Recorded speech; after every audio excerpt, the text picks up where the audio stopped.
Pues ya estamos de vuelta ahora en Todo es Geopolítica, seguimos aquí en Negocios Televisión y vamos a analizar las cuestiones hoy también muy importantes en torno al conflicto en Israel. Y es que ya saben que cada vez tenemos más tensión en ese conflicto, ahora parece que la tensión también se traslada al mercado petrolero, ya lo veníamos viendo, pero sí que es verdad que ahora parece que de una manera mucho más directa, a través de esta amenaza, de esta petición de Irán, de que los países de la Organización de Cooperación de Países islámicos pueda imponer un embargo petrolero a Israel, exclusivamente a Israel. Vamos a comentar esto, también vamos a hablar del bombardeo al hospital de Gaza, que ya saben que además no hay mucha información sobre quién podría haber sido, una parte culpa a la otra y viceversa. Desde Estados Unidos, Joe Biden, que hoy está allí en Israel, ha dicho, o ha sugerido más bien, que Israel no tiene nada que ver, que esto se trata de algo que ha realizado otro equipo, y lo ha dicho así. Y también estamos pendientes enseguida a una comparecencia de Joe Biden, del presidente de Estados Unidos, que estaba prevista para las 3 de la tarde. De momento lo que vamos sabiendo es que Biden se ha reunido con el primer ministro, se ha reunido también con el presidente de Israel y que también lo está haciendo ahora con supervivientes del ataque de Hamás hace ya aproximadamente semana y media. Vamos a saludar a nuestros invitados hoy en Todo es Geopolítica con Juan Antonio Aguilar, director del Instituto Español de Geopolítica, y hoy también tenemos a Noé Cornago, que es profesor de Relaciones Internacionales de la Universidad País Vasco. Muy buenas tardes a los dos, Juan Antonio, Noé, muchísimas gracias, como siempre, por estar con nosotros, y dar también la bienvenida a Noé, porque nunca había hablado contigo aquí en Todo es Geopolítica, Noé, así que bienvenido en este caso. Vamos a comenzar en el día de hoy hablando de uno de las últimas noticias que hemos conocido en el día de hoy, que es eso que ha lanzado esa advertencia o esa petición que habría lanzado Irán de un embargo petrolero contra Israel. Claro, hay muchas variables en todo esto, si se va a realizar, porque al final es una petición que ha realizado de momento a los países de la Organización de Cooperación Islámica, entre los que está Azerbaiyán, que es un país que también manda mucho petróleo a Israel. ¿Qué consecuencias pensáis que esto puede tener? ¿Creéis que esto se puede materializar, que al final puede acabar en un embargo petrolero más allá de Israel? Nos decían los anteriores invitados, los anteriores expertos, que no creen que pueda hacerse, porque al final un petróleo demasiado alto, demasiado caro, no beneficia a nadie. Voy a empezar con Noé, para que ya se estrene aquí en Todo es Geopolítica, sino que Noé, pues cuéntanos un poco cuál es tu opinión sobre esa petición que habría hecho Irán. Pues muchas gracias primero por contar conmigo. Respecto a esta primera pregunta que nos presentas, pues yo también pienso que no tengo la menor duda, ¿no?, de que Irán lo dice completamente en serio, y no descarto que pueda adoptarse alguna medida de ese tipo. Pero tenemos experiencia ya, ¿no?, de ver cómo incluso cuando se establece un bloqueo de ese tipo, pues hay mil formas de sortearlo también.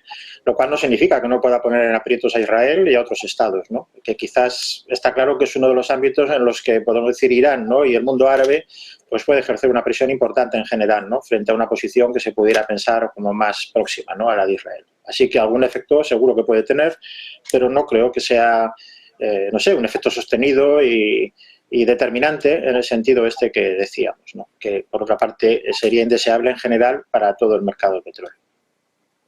Juan Antonio, ¿qué crees que va a pasar con esa petición de Irán? ¿Crees que a los países de la Organización de Cooperación Islámica les interesaría también imponer ese embargo a Israel? Bueno, depende de cómo lo veamos. Yo creo que lo que está haciendo Irán es lo que se denomina control de escalamiento. Es decir, está claro que hay claras provocaciones para intentar, y algunos sospechan con la intención de que al final haya un conflicto con Irán, etcétera. Es una cuestión geopolítica que afecta a toda la región.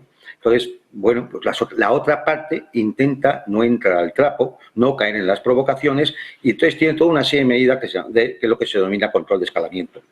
Esta medida en concreto, evidentemente, si se produjera una intención de embargo contra Israel, que se tendría un tiempo determinado, no sé, es decir, en función de cómo fuera el conflicto, sí podría ser llevada a cabo por varios países, pero no solamente contra Israel, porque si no está claro que sus aliados le van a pasar petróleo, ¿no? Sería un embargo que efectivamente afectaría fundamentalmente a Europa y a Estados Unidos también. Esto provocaría un aumento de los precios del petróleo, provocaría una situación económica que no es deseable, pero bueno, quienes manejan ese arma en este momento son ellos, ese control de escalamiento, ¿no? Entonces, claro, es que este es el riesgo que se está corriendo con no parar los pies a quien no tiene sentido la medida. Esto es lo que pasa. Me da la sensación, Juan Antonio, de que piensas que eso puede ocurrir. Es que nos decían justo antes varios invitados que no era viable simplemente porque ni a Arabia Saudí ni a los países productores de petróleo les interesa tener un crudo tan alto. Y nos decían, por ejemplo, también que uno de los motivos es que al final ya se habría alcanzado, si sigue subiendo también más el petróleo, se alcanzaría ese nivel por el cual el shale oil de Estados Unidos, el petróleo de esquisto, ya empiece a ser rentable. Por lo tanto, esto haría que Estados Unidos sacara petróleo y entonces no serviría mucho a los países. Pero es temporal. Es decir, sería una solución temporal, probablemente de unas semanas. Nadie creo que vaya a empezar a abrir pozos de esquisto que a lo mejor se tienen que volver a cerrar dentro de 4 semanas.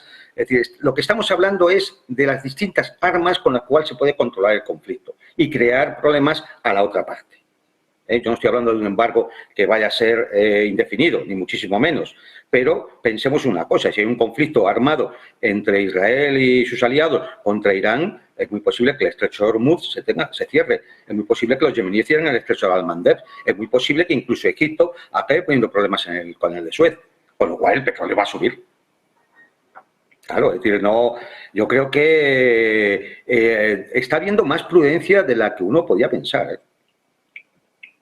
Efectivamente, porque llevamos hablando de la tensión que puede también todo esto aplicar o tener en el mercado petrolero, y es verdad que de momento tampoco vemos que esté afectando demasiado. De momento entiendo que hay bastante prudencia en este sentido, pero claro, ya ha salido Irán un poco a meter ahí el dedo en la llaga. Noé, ¿qué opinas al respecto? Porque ya hemos hablado de la posibilidad de un embargo petrolero que fuera más allá. ¿Crees, como Juan Antonio, que eso podría ocurrir, que sería una solución temporal, y hablo también de solución entre comillas, a todo lo que está ocurriendo en Israel? Pues coincido mucho con lo que Juan Antonio ha señalado, en el sentido de que, en principio, como una solución, digamos, a medio plazo, ¿no?, para bloquear un poco a Israel, pues puede funcionar. Mantenerlo en el tiempo, yo creo que eso es una apuesta mucho más complicada, que tampoco descarto, porque estamos en un contexto en el que depende qué lectura hagamos, en qué nivel de análisis nos situemos, pues verdaderamente tampoco podemos descartar, ¿no?, que acabemos ante un conflicto de una implicación enorme, ¿no?, que acabe conectando, ¿no?, con otros conflictos ya de suyo muy importantes que tienen lugar en este momento. Pero, claro, esa escalada sería ya que estaríamos hablando ya no de una crisis entre Israel y Gaza, ¿no?, ni siquiera con el mundo árabe, que ya está por medio de Irán, sino que sería otra cosa, ¿no?, que tendría que ver, pues, con toda la reverberación que esto tuviera sobre los conflictos que ya hay en curso en este momento, ¿no? Desde ese punto de vista, claro, es un escenario que es factible. El otro día leía, no recuerdo dónde lo leí, ¿no?, algo así como que lo bueno que tiene asistir a los acontecimientos es que nunca sabes cómo van a acabar resolviéndose, ¿no? Desde ese punto de vista, yo me inclino, y ahí quiero subrayar lo que ha señalado también Juan Antonio, que de momento, pese a toda la gravedad de la situación, digamos, se está actuando con relativa prudencia, ¿no? Y en una situación de prudencia un bloqueo se puede establecer de manera prudente también. Pero, no sé, por ejemplo, tenemos el caso reciente de la guerra de Ucrania, donde el bloqueo, pues Estados Unidos lo resolvió en menos de una semana directamente con Venezuela, ¿no? Es decir, que hay muchas vueltas y muchas maneras en un sentido de que fuera un bloqueo en el sentido técnico y no envuelto en una conflagración que se pudiera hacer mucho más amplia. Si verdaderamente hubiera, el escenario bélico se ampliara mucho más, pues por supuesto, ¿no?, que la cuestión de la energía sería fundamental. Quizás la fundamental, vamos. Os tengo que pedir que me dejéis unos minutitos porque me dicen los compañeros que ya está hablando Joe Biden. Se esperaba que comenzara a las 3 de la tarde, pero tenemos que ir y conectar con esas imágenes. Comparecencia del presidente de los Estados Unidos, que ya saben que hoy ha aterrizado en Israel, se ha reunido con el primer ministro Netanyahu y ahora también con el presidente Herzog. Vamos a conectar con esa señal que nos llega desde Israel con Joe Biden, el presidente de los Estados Unidos. We're not alone. As long as the United States stands, and we will stand forever, will not let you ever be alone. Most importantly, I know the recent terrorist assault on the people of this nation has left a deep, deep wound. More than 1,300 innocent Israelis killed, including at least 31 American citizens by the terrorist group Hamas. Hundreds of young people at a music festival. The festival was for peace, gunned down as they ran for their lives. Scores of innocents, from infants to elderly grandparents, Israelis and Americans, taken hostage. Children slaughtered, babies slaughtered, entire families massacred. Rape, beheadings, bodies burned alive. Hamas committed atrocities that recall the worst ravages of ISIS unleashing pure, unadulterated evil upon the world. There's no rationalizing it, no excusing it, period. The brutality we saw would have cut deep anywhere in the world, but it cuts deeper here in Israel. October 7th, which was a sacred Jewish holiday, became the deadliest day for the Jewish people since the Holocaust. It has brought to the surface painful memories and scars left by millennia of anti-Semitism and the genocide of the Jewish people. The world watched then, it knew, and the world did nothing. We will not stand by and do nothing again. Not today, not tomorrow, not ever. To those who are living in limbo, waiting desperately to learn the fate of a loved one, especially to families of the hostages, you're not alone. We're working with partners throughout the region, pursuing every avenue to bring home those who are being held captive by Hamas. I can't speak publicly about all the details, but let me assure you, for me, as the American president, there's no higher priority than the release and safe return of all these hostages. To those who are grieving, a child, a parent, a spouse, a sibling, a friend, I know you feel like there's that black hole in the middle of your chest. You feel like you're being sucked into it. The survivor's remorse, the anger, the questions of faith in your soul. Staring at that empty chair, sitting Shiva. The first Sabbath without them. Bueno, pues Joe Biden, siendo muy claro sobre el apoyo que estaría dando Estados Unidos a Israel, dice: no vamos a quedarnos sin hacer nada, no lo vamos a hacer hoy, no lo vamos a hacer mañana, no lo vamos a hacer nunca, nunca nos vamos a quedar sin hacer nada. Clarísimo el apoyo de Estados Unidos que está citando ahora mismo el presidente del país, Joe Biden, que ya saben que está allí de manera presente, física, en Israel. Dice: no hay una prioridad más alta para mí en estos momentos que recuperar y volver a traer a su lugar a los que están secuestrados por parte de Hamas. Insiste, los rehenes de Hamas. Dice de manera muy contundente el presidente de los Estados Unidos que no se van a quedar de brazos cruzados, que no van a quedarse ahí mirando sin hacer nada. Contundencia la de las palabras de Joe Biden, las que ha elegido hoy en Israel, hablando después de reunirse con Netanyahu y con Herzog, con el primer ministro y con el presidente de Israel. Volvemos a conectar con ello. Bring you down, bend your will, break your resolve. But they never did and they never will. Instead, we saw incredible stories of heroism and courage, Israelis taking care of one another, neighbors forming watch groups to protect their kibbutz, opening their homes to shelter survivors, retired soldiers running into danger once again, civilian medics flying across rescue missions, and off-duty medics at the music festival caring for the wounded before becoming a victim himself. Volunteers retrieving bodies of the dead so families could bury their loved ones in accordance with Jewish tradition. Reservists leaving behind their families, their honeymoons, their studies abroad without hesitation, and so much more. The state of Israel was born to be a safe place for the Jewish people of the world. That's why it was born. Long said, if Israel didn't exist, we'd have to invent it.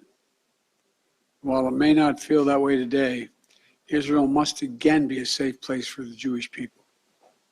And I promise you, we're going to do everything in our power to make sure that it will be. 75 years ago, just 11 minutes after its founding, President Harry S. Truman and the United States of America became the first nation to recognize Israel. We've stood by your side ever since. We're going to stand by your side now. My administration was in close touch with your leadership from the first moments of this attack. We're going to make sure we have what you need to protect your people, to defend your nation. For decades, we've ensured Israel's qualitative military edge. And later this week, I'm going to ask the United States Congress for an unprecedented support package for Israel's defense. We're going to keep Iron Dome fully supplied so it can continue standing sentinel over Israeli skies, saving Israeli lives.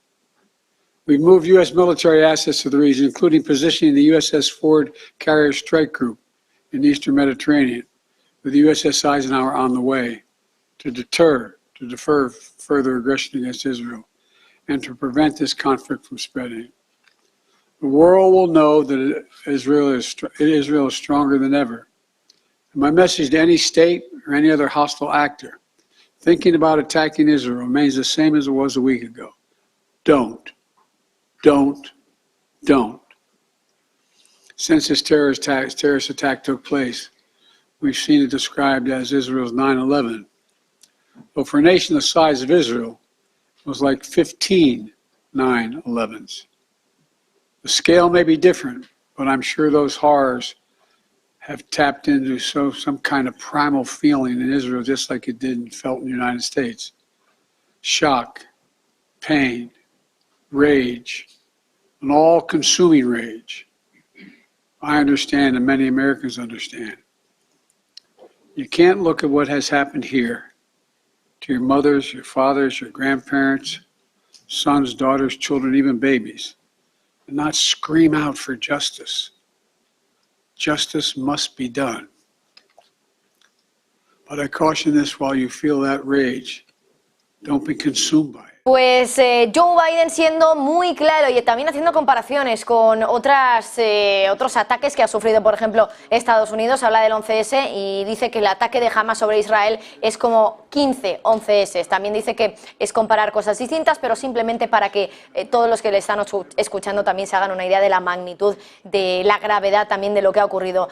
Insiste también, como digo, con mucha contundencia sobre el respaldo, sobre el apoyo que le estaría dando Estados Unidos a Israel. Y dice: tengo un mensaje para todos aquellos que estén pensando en atacar a Israel.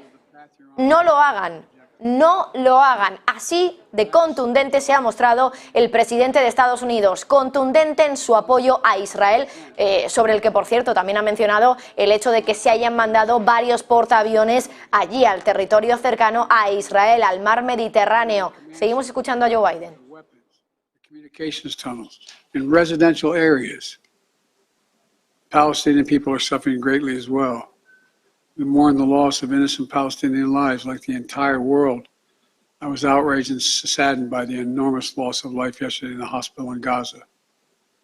Based on the information we've seen to date, it appears the result of an errant rocket fired by a terrorist group in Gaza. The United States unequivocally stands for the protection of civilian life during conflict, and I truly grieve for the families who were killed or wounded by this tragedy. People of Gaza need food, water, medicine, shelter. Today, I asked the Israeli cabinet, who I met with for some time this morning, to agree to the delivery of life-saving humanitarian assistance to civilians in Gaza, based on the understanding that there will be inspections and that the aid should go to civilians, not to Hamas. Israel agreed the humanitarian assistance can begin to move from Egypt to Gaza. Let me be clear: if Hamas diverts or steals the assistance, they will have demonstrated once again that they have no concern for the welfare of the Palestinian people. And it will end. As a practical matter, it will stop the international community from being able to provide this aid.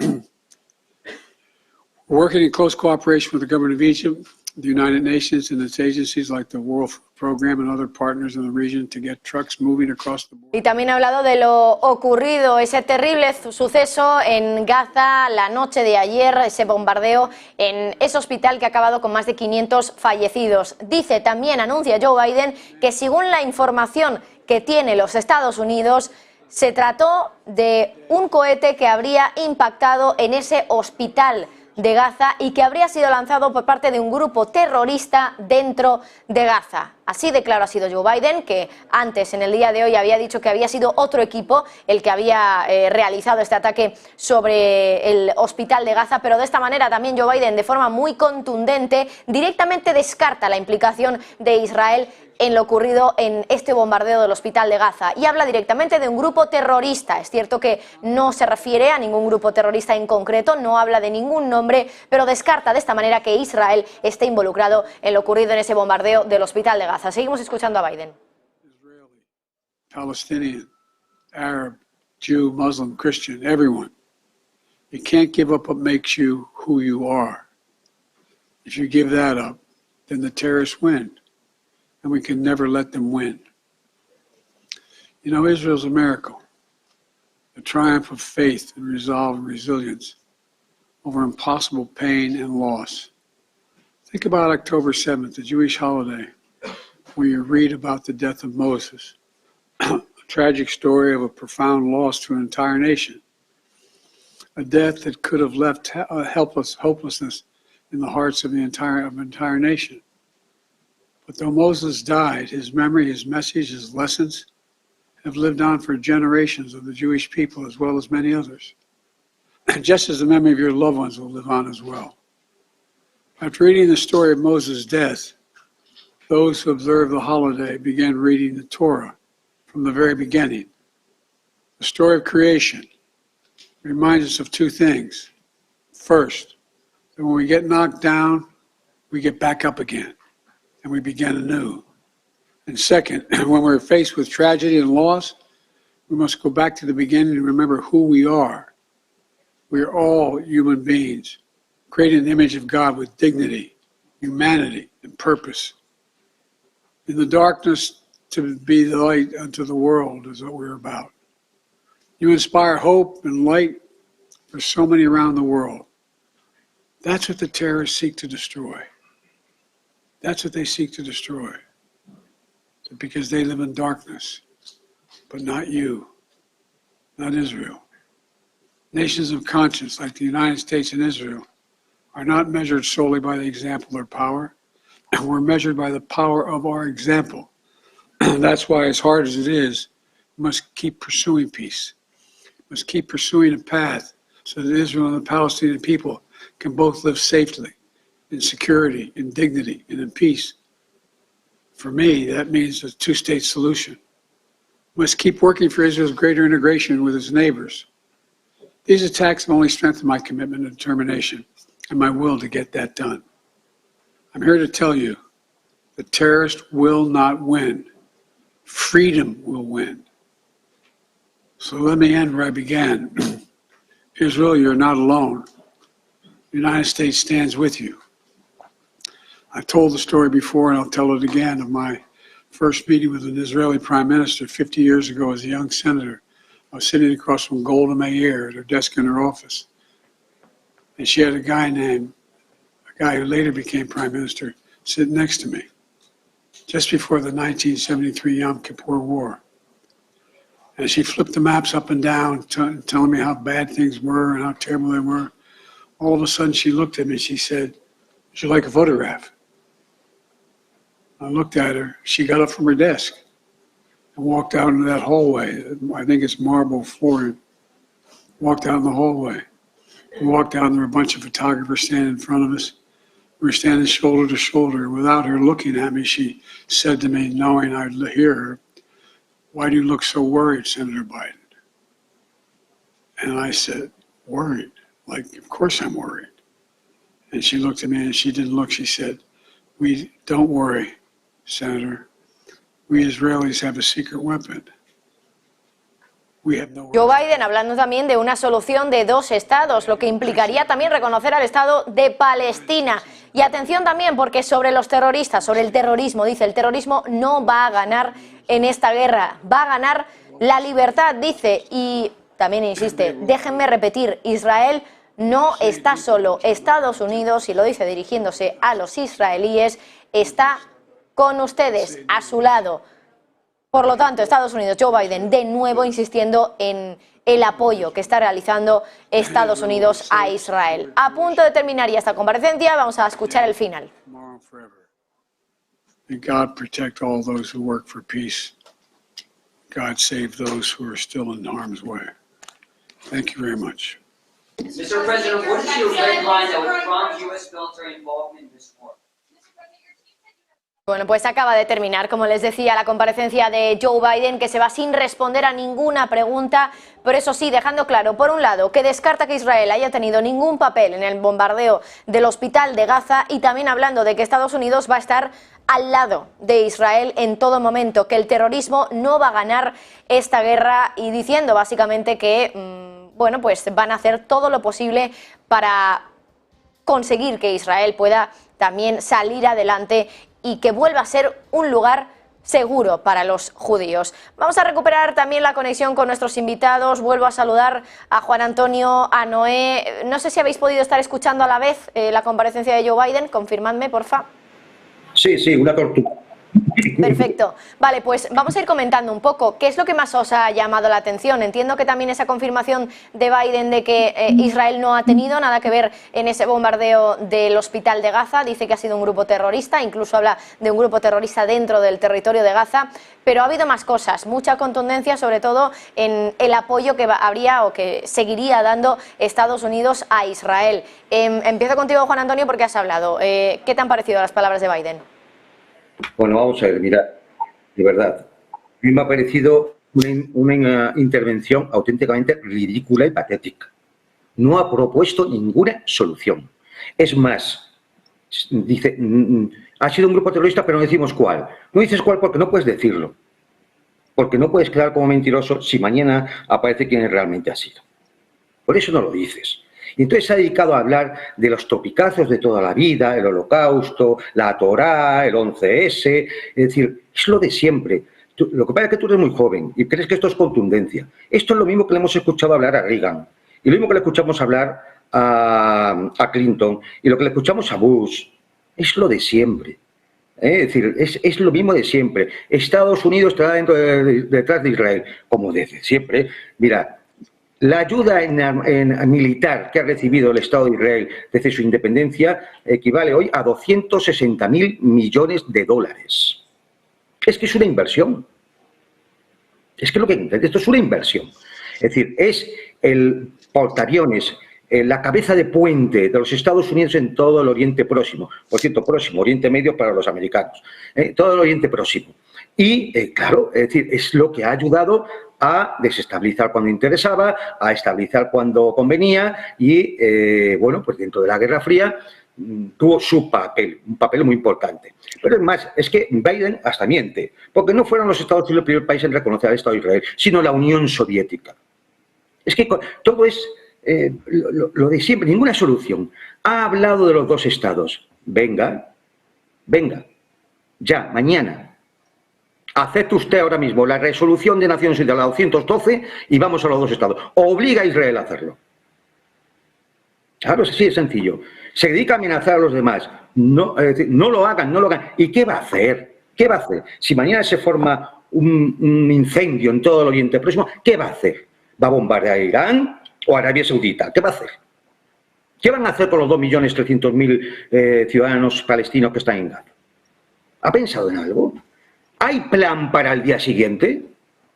No, él suelta, pues eso, un discurso emotivo, bueno, de verdad patético para ser el presidente de los Estados Unidos. Es más, está en Israel porque la famosa cumbre no se ha podido realizar, porque desde Jordania hasta Egipto, a le han dicho, no, váyase usted ya. Ya está, pues, es decir, este es el resultado. Bueno, pues va el hombre y suelta eso y ya está. No, me parece intrascendente, de verdad.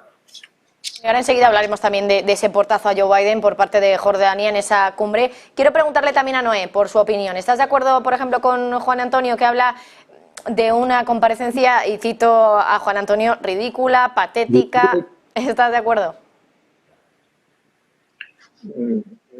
Sí, estoy en cierto modo de acuerdo. Yo no lo hubiera formulado como él lo ha hecho. En particular, no me refiero tanto en las observaciones ad hominem, ¿no?, al propio Biden, sino incluso también en general, ¿no?, respecto a lo que es la política exterior de Estados Unidos y el papel de Estados Unidos en Oriente Medio, etcétera, ¿no? Pero respecto a la comparecencia propiamente dicha, pues yo creo que nos muestra a un presidente que está en condiciones muy precarias, y que incluso un discurso de compromiso, que es lo que se esperaba en este momento para quien no tiene especialmente un gran liderazgo político en absoluto, sino que en cierto modo es un presidente que ya sabemos que está amortizado, ¿no?, que si hay un gran cambio que venga de la mano de Estados Unidos, de luego no va a ser con Biden.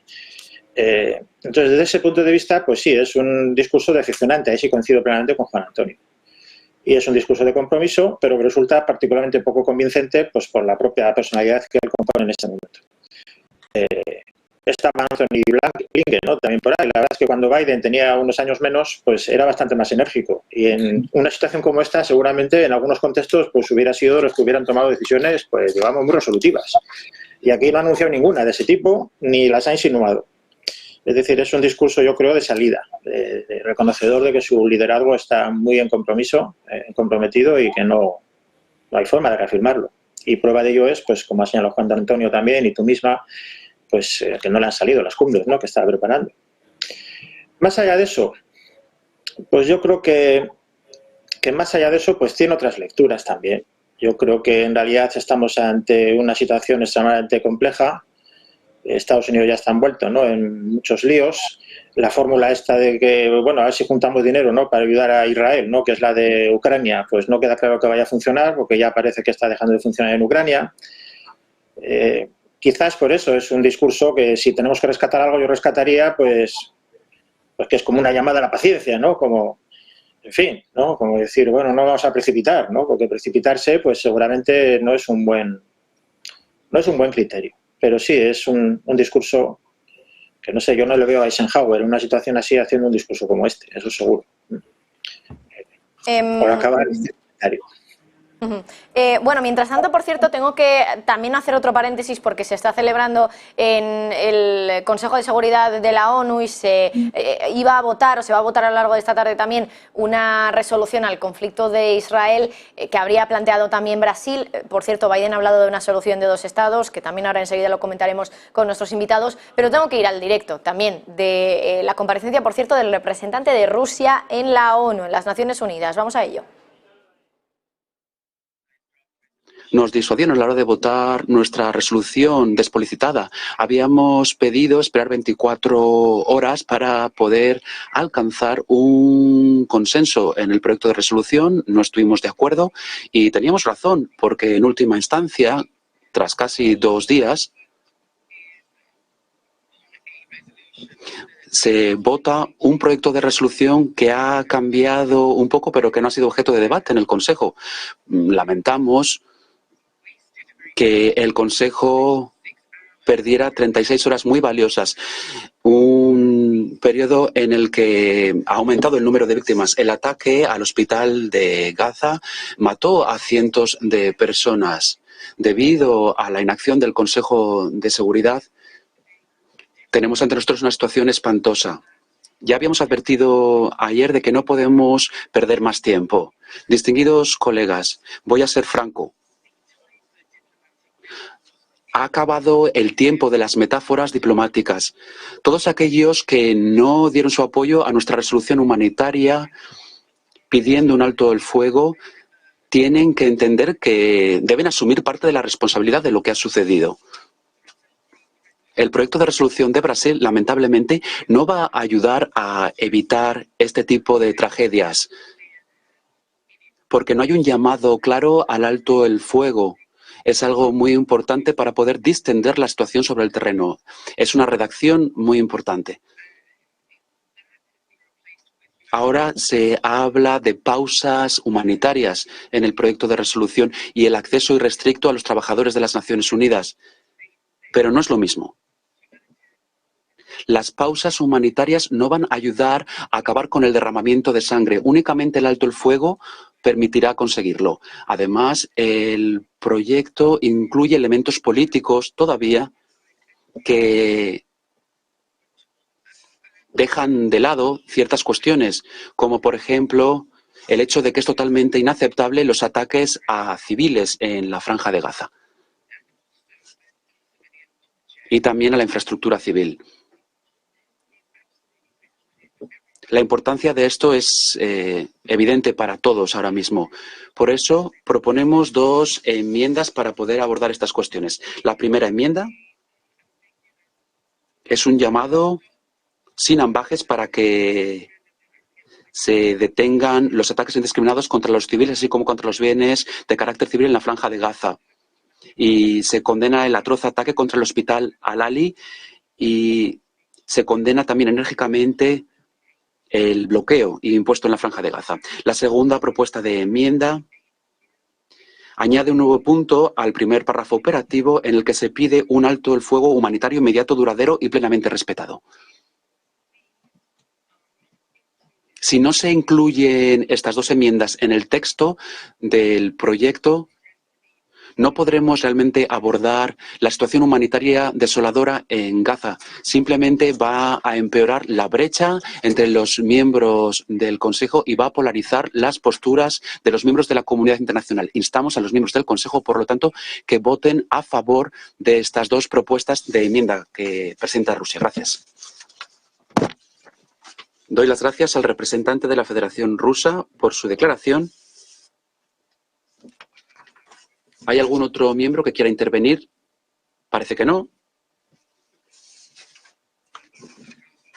Los miembros del Consejo tienen las propuestas de enmienda presentadas por la Federación de Rusia al texto del proyecto de resolución que... Bueno, pues ahí tenemos también las declaraciones de Rusia en ese Consejo de Seguridad de la ONU. Dos enmiendas que habrían planteado al texto de resolución del conflicto de Israel. Dos enmiendas. Por un lado, tenemos el hecho de que se detengan los ataques indiscriminados, dice Rusia, en la Franja de Gaza, que se condene también el atroz ataque contra el hospital y también el bloqueo en la Franja de Gaza. La segunda propuesta ya la había realizado también Rusia en el día de ayer, un alto al fuego duradero y plenamente respetado, dice el representante de Rusia en el Consejo de la ONU, y advierte también, si no se incluyen estas dos enmiendas, no vamos a poder abordar la situación en Gaza, en el conflicto israelí, y dice, va a empeorar la brecha de los miembros del Consejo. Rusia lo tiene muy claro, quiere un alto al fuego, pero de momento no tiene, o no hay previsión, más bien, de que eso pueda fructiferar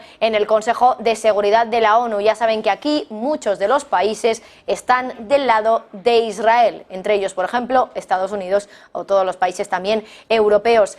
Voy a conectar otra vez con nuestros invitados, con Juan Antonio, también con Noé, para analizar esto. Las dos enmiendas de Rusia, por un lado, que se condenen lo sucedido, que se condene también el bloqueo al corredor, a Gaza, a todo el territorio de Gaza, los ataques indiscriminados contra civiles en el territorio y un alto al fuego, que como digo ayer ya no se aprobó por parte de la ONU. Entiendo que esa enmienda tampoco va a salir adelante dentro del Consejo de Seguridad de la ONU. Juan Antonio, ¿tú cómo lo ves? Vamos a ver, es que hay que entender una cosa. Lo que está ocurriendo en Gaza va contra el derecho internacional humanitario. Hace 36 horas hubo un intento de resolución a propuesta de Rusia. Esa resolución llevaba un alto fuego inmediato. Si se hubiera aprobado, a lo mejor lo que ocurrió en el hospital Al-Ali, en el hospital cristiano Al-Ali, no hubiera ocurrido. Pero vamos a obviarlo. Simplemente, no se puede decir que es que el Consejo no lo aprobó. No, no. ¿Quién votó en contra de un alto el fuego? Estados Unidos, Francia y el Reino Unido. Ya está. Punto. Eso dice todo del papel de Occidente en el conflicto. Así de claro. ¿Y todo por qué? ¿Por qué era Rusia quien lo proponía? Lo decía David esta mañana. Era Rusia quien lo proponía, ¿no? Ese era el tema, ¿no? ¿O por qué? Que nos expliquen por qué evitaron un alto el fuego hace 36 horas. ¿O por qué lo van a evitar hoy? Pues cuando se vote esa resolución, como no van a emitir las enmiendas, Rusia va a decir que no, porque no hay alto el fuego, con lo cual, veto y adiós. ¿Para qué está el Consejo de Seguridad? Pero es más, es que el Consejo de Seguridad sigue sin decirle a Israel que por favor cumpla las resoluciones ya aprobadas, que es la vía de solución del conflicto. Es que es una burla permanente a toda la comunidad internacional desde hace décadas. Y seguimos igual. Pues nada, seguiremos viendo bombas sobre Gaza. Oye, pues, es decir, para que nos hagamos una idea, que Biden hablaba del 11S y la proporción. En Gaza son 2 millones y ya hay 3.000 muertos, 1.000 de los niños, Noé, alto al fuego que pide Rusia, que ya se denegó por parte de Estados Unidos, Francia y Reino Unido, como dice Juan Antonio, lo vuelve a pedir. Entiendo que hoy va a volver a recibir un no por respuesta.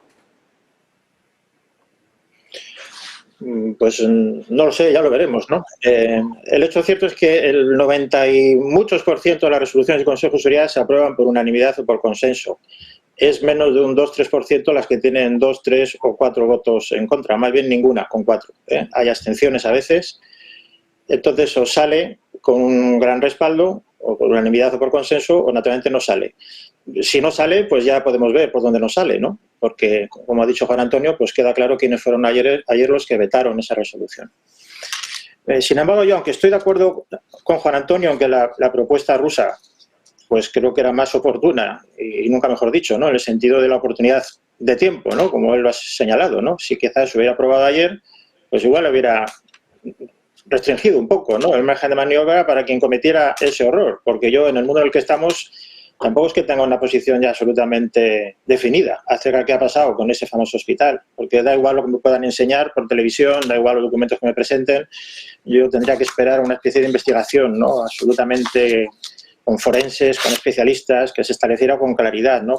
Qué misil era aquel o cohete, en fin, su trayectoria, todo ese tipo de cosas. Así que para mí eso es lo de menos, el horror es lo importante. Y desde ese punto de vista, pues estoy de acuerdo con Juan Antonio en ese aspecto, que una resolución que ayer se hubiera aprobado en los términos que proponía Rusia, pues seguramente no satisfacía a todo el mundo, pero hubiera sido una resolución en la que se establecía, ¿no?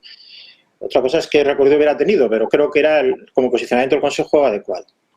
De todas maneras, en las enmiendas que propone ahora para salvar esta resolución, pues también creo que Rusia, la verdad es que no conozco con precisión el debate que hubo, porque sí he visto la propuesta de resolución anterior, pero no el debate, ¿no? Que ahora sí que lo estamos viendo, ¿no? Pero creo que también le echaban falta otras cosas. Yo creo que está claro que estamos ante un quebrantamiento de la paz, en el sentido de que ha habido una agresión inicialmente, ¿no? Atribuirla a Hamás ya eso complica desde el punto de vista del Consejo de Seguridad, porque Hamás no es propiamente un Estado, entonces, bueno, pero hay un quebrantamiento de la paz, hay una represalia, que hay elementos de juicio, ¿no? Aunque resulte algo que se puede discutir, ¿no? Sobre la proporcionalidad o no de la respuesta de Israel, está claro que hay elementos de juicio para decir que quizás pues, es desproporcionada. Israel insiste en que no lo es y que espera poder demostrar, ¿no? Si completa la operación, etcétera, ¿no? En fin. Pero es que además de eso se ha pronunciado oficialmente. Las más altas instancias, ¿no? De la República Islámica de Irán se han pronunciado. Y se ha pronunciado el Líbano también. Y desde ese punto de vista, además ya se ha llamado también a una especie de yihad global, ¿no? Y se ha llamado literalmente desde Hamás, ¿no? A que se hiciera. Entonces, desde ese punto de vista, yo creo que la ocasión requería una resolución un poco más ambiciosa.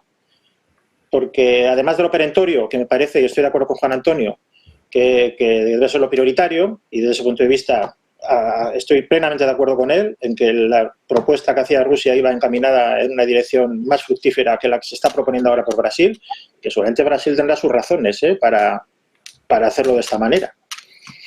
Pero creo que a la resolución le falta mayor ambición en el sentido de que ante lo que estamos no es simplemente un conflicto entre Israel y Palestina, ni siquiera es un conflicto entre Israel y Palestina y el mundo árabe o el mundo musulmán o algo así. Es un conflicto pues mucho más importante porque estamos en un contexto ya de guerra en el mundo y no una solo, sino que hay unas cuantas realmente muy importantes. Entonces, he hecho en falta eso. He hecho en falta un reconocimiento, ¿no? De hasta qué punto esta crisis que estamos viendo, que ya constituye un horror en sí misma, pues pueda, ¿no? Desencadenar. Entonces, desde ese punto de vista, pues no sé, los otros movimientos, ¿no? La visita de Putin a China, o el por qué Brasil toma esta decisión de proponer esta modificación, ¿no? Respecto a la propuesta de Rusia, o incluso acabo de leer que ha anunciado ya Venezuela que están negociando ya el levantamiento de sanciones de Estados Unidos contra Venezuela. Es decir, que estamos en un mundo que se está transformando muy rápido y entonces yo creo que la discusión tiene que haber sido un poco más amplia. Yo creo que Juan Antonio está de acuerdo, pero es cierto que, claro, Rusia está condicionada porque presentó esto ayer, ¿no? Que fue lo que le tumbaron. Pero yo creo que realmente... Yo además es que creo, igual es por introducir un tema nuevo en esto, ¿no? Esto es muy controvertido, yo lo sé y discuto mucho con mis colegas sobre esto. Pero yo creo que los acuerdos de Abraham famosos de Donald Trump realmente redefinen el escenario mucho. En el sentido de que incluso esta lógica del ataque inicial no de Hamás se puede entender como un criterio de oportunidad sería no ya pillar por sorpresa, ¿no? Como nos dicen a Israel, que es muy difícil pillar por sorpresa a Israel, eso seguro, ¿no? Pero, sino que coincide también en un momento, ¿no? En que los acuerdos de Abraham, pues después del pasado, ¿no? Con Egipto, con Jordania, ¿no? Que en apenas unos años se negocien, ¿no? De acuerdo con los Emiratos, con Sudán, con Marruecos, ¿no? se estaba negociando ya con Arabia Saudí. Con Arabia Saudí, quiero decir, en efecto. Entonces, en ese contexto yo creo que lo que se está discutiendo es mucho más profundo, ¿eh? Y desde ese punto de vista se entiende también el posicionamiento de Irán como un posicionamiento más saliente, porque en realidad no le gusta esa ola que se está produciendo un poco y que ahora ya de esta manera queda interrumpida. Entonces la crisis es más amplia. Yo creo que la discusión en el Consejo de Seguridad de esta crisis pues si hubiera meritado una calificación de la situación pues de mayor gravedad, no solo respecto a un ataque o una represalia excesiva, sino una resolución en la línea de la prudencia, ¿no?, que decía Juan Antonio, pues que realmente diera un respiro para empezar a los que están sufriendo en la guerra y si pudiera pensar más despacio. Lo que pasa, Noé, es que si no son capaces de llegar a un simple alto el fuego. En eso estoy de acuerdo plenamente, Juan Antonio. Claro, es decir, ¿qué vamos a volver a traer? La resolución 212 del Consejo de Seguridad, por la cual Israel tiene que abandonar los territorios ocupados a sus fronteras del 67. El retorno de los refugiados y el reconocimiento de un Estado palestino con capital en Jerusalén. Es que claro, es que si no esa ya está, y si se aprobara otra, empezaría recordando todas las que ya se aprobaron, porque necesariamente tendría que recurrir a todas ellas. Por eso yo insisto en que el replanteamiento del problema exige una mirada como más amplia. En fin, entendiendo que, por supuesto, esto es fácil decirlo desde aquí, ¿no?, desde un despacho de un profesor. Estando allí es otra circunstancia. ¿Por qué Brasil propone esta modificación? Pues para mí ya se me ocurriría alguna explicación, pero luego no se me ocurre ninguna buena. Sinceramente, yo creo que es para intentarlo colar de nuevo la propuesta rusa. Bueno, yo creo que eso sí, porque claro, el Consejo de Seguridad tiene un proceso político muy interesante, que Juan Antonio conoce muy bien, quizás el público no tanto, ¿no?, y es que ya en el propio orden del día opera una negociación, ¿no? Entonces, que entre la propuesta de revisión de la resolución, pues, como dice Juan Antonio, es una manera de reincorporarla, de dar una segunda oportunidad a que Rusia pueda defender su posición y que quizás de esa manera, sí que desde ese punto de vista lo comparto el análisis plenamente, sí. Dejadme un segundito. Aparece otra vez el tema de la mano de Brasil, eso sí. Disculpad un segundito que os interrumpa, es que tengo que hacer una pausa publicitaria que hace ya mucho rato que no la hemos hecho y tengo que irme a publicidad. Enseguida volvemos, sé que estabais en un momento del debate muy interesante, así que os pido por favor una mini pausa y enseguida lo retomamos. Vale.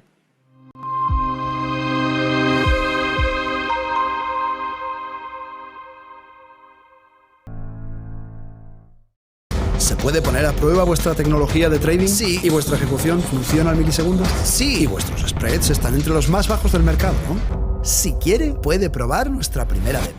Es difícil encontrar un broker que cumpla con todas sus expectativas. O quizá no tanto. Active Trades, broker online desde 2001.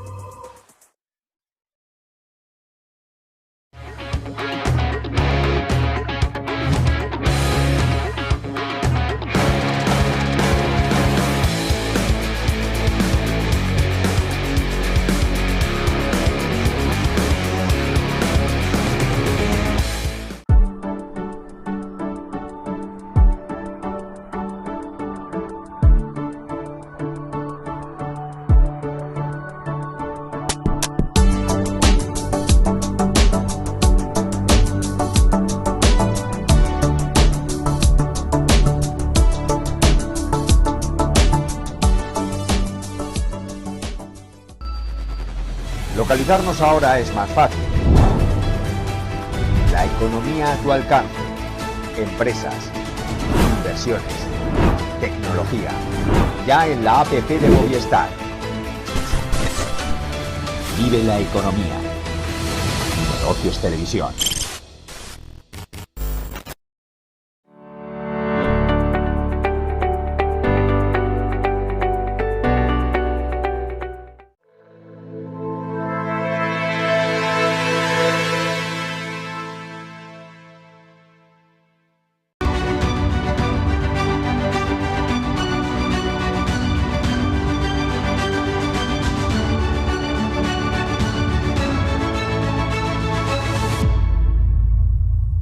Pues ya estamos de vuelta siguiendo también la información de última hora y contándoles declaraciones directamente del gobierno de Irán, porque acaba de hablar ahora mismo Joe Biden, ha puesto encima de la mesa, por ejemplo, que Israel no ha sido quien atacó el hospital ayer en Gaza, pero atención también a lo que estaría diciendo el gobierno de Irán sobre el papel de Estados Unidos. Dice y responsabilizan directamente a Washington de los crímenes israelíes en Gaza, crímenes es básicamente la palabra que ellos mismos desde Irán han utilizado. Ha sido el ministro de Asuntos Exteriores de Irán, ha responsabilizado a Estados Unidos de lo que él califica como los crímenes cometidos por Israel en Gaza y ha llamado también a la creación de un tribunal internacional para juzgar los delitos. En un discurso pronunciado en una reunión extraordinaria de la Organización de Cooperación Islámica, ha asegurado que Estados Unidos está tratando de revivir a Israel tras el ataque que sufrió el 7 de octubre y dice: los Estados Unidos de América están intentando revivir la entidad sionista hoy a través de la guerra contra los civiles. Declaraciones de Irán directamente contra Estados Unidos. Vuelvo a saludar a nuestros invitados, a Juan Antonio y a Noé, avisarles también, por cierto, de que nos quedan aproximadamente 5 minutitos, así que vais a tener que ser muy breves.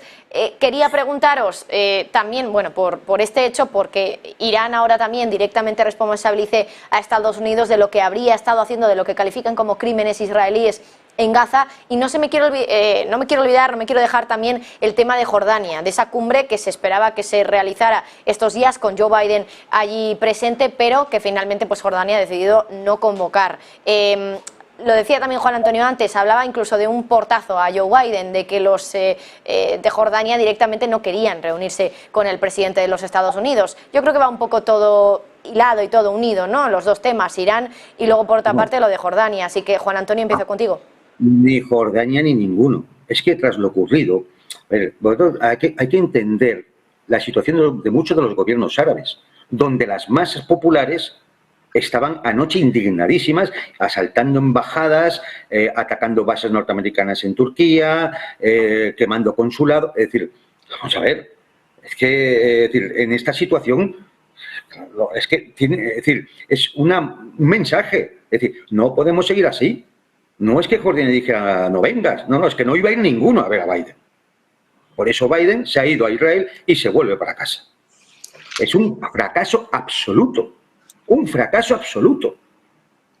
Mientras en el Consejo de Seguridad es Rusia o Brasil o quienes ponen propuestas de paz encima de la mesa, Biden se dedica a decir que lleva portaaviones allí, que lleva portaaviones. Es que es demencial, de verdad, es demencial. Bueno, no quiero interrumpir porque si no me voy a dejar hablar al compañero, pero sí decirlo sobre el tema de las declaraciones de Irán. Es gestión de escalamiento. Claro, ¿por qué habla de un tribunal internacional para los crímenes de guerra? Porque por mucho menos llevamos 1 año y medio diciendo que hay que encausar a Putin y al gobierno ruso. Ni una sola sanción contra Israel. 14.000 y pico sanciones contra Rusia.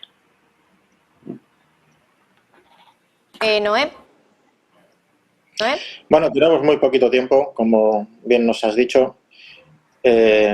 Yo, por concluir de algún modo, diría que, aunque es inevitable no estar apegados a la actualidad, ¿no? Porque es lo que corresponde cada día, pero hay que tomar una distancia desde más lejos, ¿no? Por ejemplo, ¿por qué Abdullah II no recibe a Biden? Estoy de acuerdo con Juan Antonio, porque además es que está amortizado Biden, eso está claro. Anthony Blinken pues no deja de ser el secretario de Estado, pero no es ni siquiera el vicepresidente, ¿no?, de los Estados Unidos, porque también está amortizada la vicepresidenta. Entonces no hay liderazgo y yo creo que lo tienen claro. Pero también hay un elemento de la intervención de Jordania que igual Juan Antonio ve diferente, acabo enseguida. Es que yo creo que el discurso que hizo ayer Abdullah en Alemania pues era muy solemne, pilló un poco por sorpresa, porque es un hombre que suele tener buen carácter, pero se ha visto la misma que su padre, ¿no?, en el año 1970. Porque claro, hay que entender que en el momento en que Jordania abre, en aquel momento, ¿no?, las fronteras, entran centenares de miles de palestinos y un grupo de ellos importante, ¿no?, intenta derrocar la propia monarquía jordana. O sea que él está claro que ha dicho que la línea roja. Y lo gordo es que lo dijo con absoluta seguridad y sin que Egipto haya dicho lo contrario, que además podía hablar por Egipto también. O sea que estaba claro que estaban de acuerdo que no van a abrir la frontera a los refugiados, al menos hasta que digan otra cosa, pero no van a abrirla.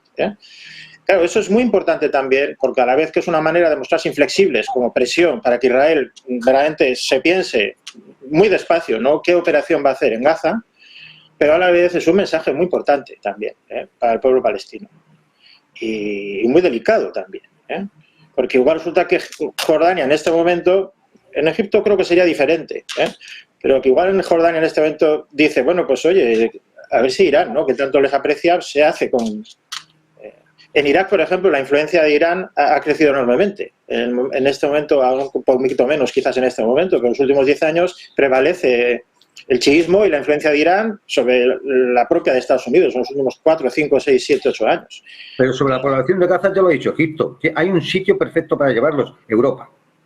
Ya, pero bueno, ahí lo que pasa es que en Europa no hay ninguno que tenga el valor de decir lo que ha dicho. Claro. Pues es que están todos... Perdonad, no quiero favorizar porque es un tema tremendo, ¿no? Pero... Todos están en una posición muy clara. Sí. Bueno, me voy a tener que ir despidiendo de vosotros porque tengo que irme a publicidad y tenemos otra vez que volver con los mercados y ya despedir todo es geopolítica. Estábamos en un momento muy bueno en debate, pero tengo que despedir. Juan Antonio, Noé, muchísimas gracias a los dos por estar hoy con nosotros. Disculpad también que hayamos tenido que parar un ratito para escuchar a Biden y escuchar también al representante de la ONU, pero la actualidad manda, ya lo sabéis. Muchísimas gracias a los dos. Un saludo, hasta la próxima. Podría haber sido un discurso histórico el de Biden, ¿no? Y lo podíamos haber disfrutado en el momento, pero no. Bueno, muchísimas gracias a los dos. Un abrazo. Muchas gracias. Nosotros hacemos una pausa publicitaria y enseguida volvemos para seguir contándoles todo sobre el conflicto de Israel y sobre sus implicaciones también en el mercado.